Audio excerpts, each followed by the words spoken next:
Araw guys, for this episode guys, gagawa tayo ng sisig na isda guys. Yung leftover naming inihaw na isda guys. Hinahanapan natin ng diskarte o pamaraan para maiba naman ang luto sa isda guys. Ito ay simpleng sisig lang guys. So,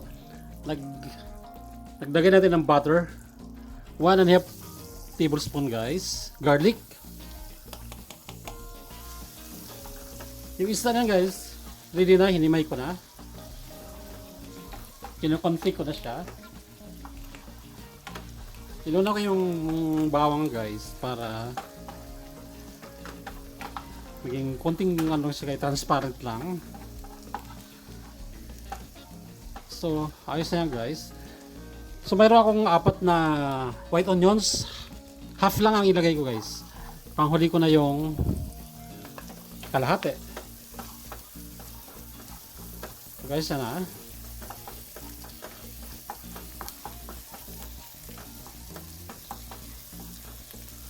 Dagdag ako sili guys, 2 piraso. Okay? Iniwa ko na siya.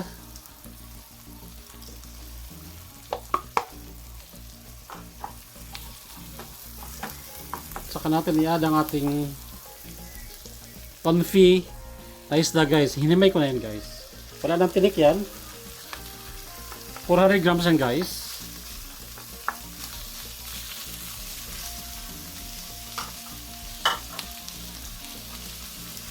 So,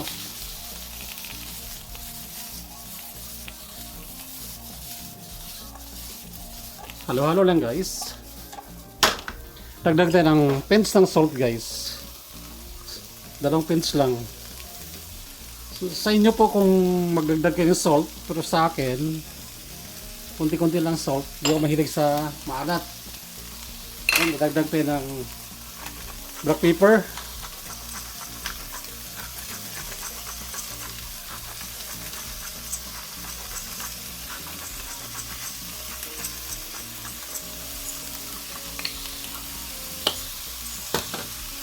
Seasoning guys,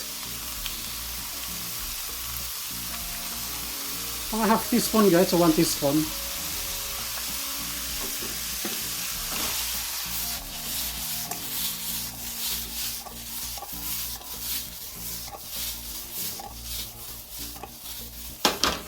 Guys, kalamansi 2 piraso.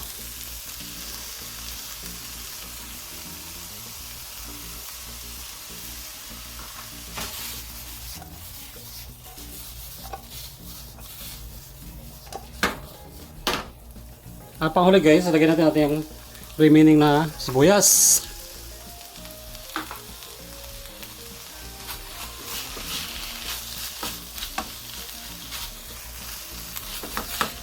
So, nasa inyo na po yun guys. Magdagdag kayo ng egg dito. Or magdagdag kayo ng mayonnaise. Or magdagdag kayo ng leeks. Kung ano mang extender na ilalagay nyo, okay lang yan. That's it guys, ito na yung grilled fish sisig natin guys. Okay. Thanks for watching guys. Sa hindi pa nakapag-subscribe, subscribe po kayo. Don't forget to like and share guys.